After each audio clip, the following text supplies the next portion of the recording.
In 1930, the Republican-controlled House of Representatives, in an effort to alleviate the effects of the, anyone? The Great Depression, passed the, anyone? The tariff bill, the Hawley-Smoot Tariff Act, which, anyone, raised or lowered? Raised tariffs in an effort to collect more revenue for the federal government. Did it work? Anyone know the effects?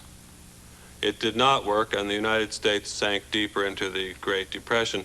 Today, we have a similar debate over this. Anyone know what this is, class? Anyone? Anyone seen this before? I thought I was capable of learning matrix algebra. Wait, I can learn matrix algebra. I did just this week on Khan Academy.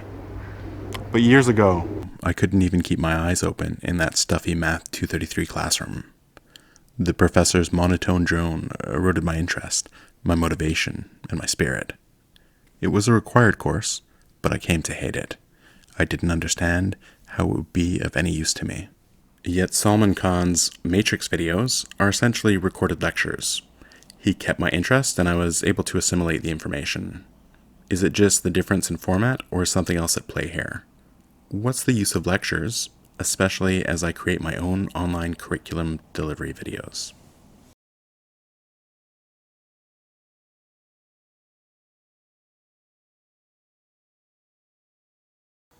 as mentioned in previous assignments, I plan to redesign and relaunch my website. I will deliver curriculum through written, image, and video content. Now, this is going to take some time, effort, and a little bit of monetary investment. Is it worth it? Will my efforts make a positive educational impact in the lives of my students? And how can I make and use video curriculum content that is both engaging and effective for learning? Sure, I've lectured. I lecture to teach the course content, testable stuff. Sometimes I tell my students a story of how I solved a problem with the information I'm teaching. I might show them step by step how to solve textbook problems. Sometimes, I guess I'm telling them the trivia. Maybe I share a memorization trick. Sure, I read the room. I look at my students. They like my lectures, well, sometimes anyway. But then there are those days.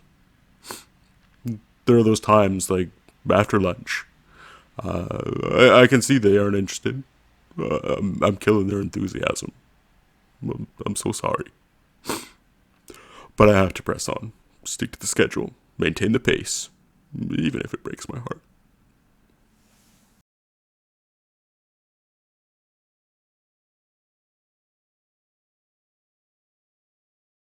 Now, Stephen Brookfield spends 2 full chapters in The Skillful Teacher exploring the causes of student resistance to learning and how we should respond to reduce this resistance. He notes that resistance is stubborn and persistent, and although our actions sometimes produce it, at other times it's caused by factors totally out of our sphere of control. I recognize that I resisted learning matrix algebra way back in Math 233. I feel that the biggest factor was the apparent irrelevance of the learning. Brookfield rightfully assumes that adult learners wish to be treated as adults. He recognized that his students want to be sure that whatever they're being asked to know or do is important and necessary to their personal, intellectual, or occupational developments. They may not be able to understand fully and completely why the learning they're pursuing is so crucial, but they need to pick up from the teacher the sense that this is indeed the case. This is why it's so important that teachers model an initial engagement in any learning task or activity they require of the students. In his video lecture, Salman Khan modeled engagement far better than my matrix algebra professor ever did in person. Khan also explained why matrices are important, at least in a general sense, and finally Khan stopped lecturing after 4.5 minutes and presented an opportunity for me to practice with formative feedback. My Math 233 professor would lecture each class for a full hour. It seems that limiting the length of a lecture or video is important. Brookfield suggests chunking lectures into a series of 12 to 15-minute expositions interspersed with a number of linking or bridging activities, and that this chunking approach works equally well for online learning. Can often switches between video and written content as his lessons progress. The written content reinforces the video message by reiterating the curriculum and testing comprehension through interspersed formative assessments. While Khan is famous for his simply made video explanations, his parallel assessments are probably more important for learning.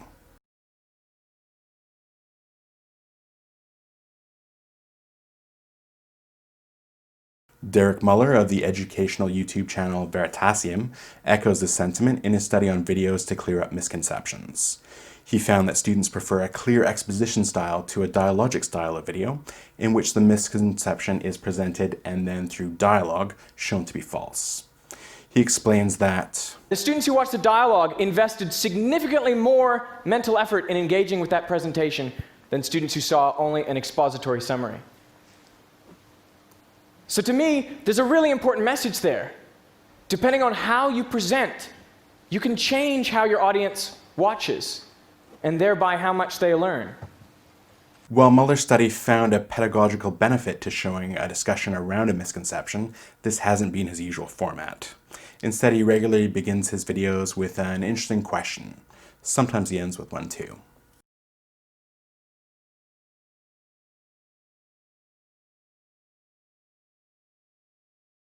Clearly, there's a lot to consider if I hope to make educational videos that work, and yet there seems to be some common themes about what makes a good face-to-face lecture and its online equivalent.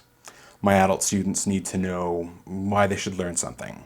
I must make the learning relevant to their lives, and I'm thinking this will often be in my introduction, my hook. In my classroom and online, I will start by posing an interesting question. Now, I must model the engagement I expect from my students. If I am not showing some passion when teaching the material, how can I expect my learners to get excited? My students need time to digest and make sense of chunks of information. A face-to-face lecture or an online video should lead into an activity where the information can then be used. This will offer an ideal opportunity to check in with my students for their reactions and their understanding. And whenever I present information, I must provoke my students to think. If they do, they are much more likely to remember what I teach. After all, memory is the residue of thought.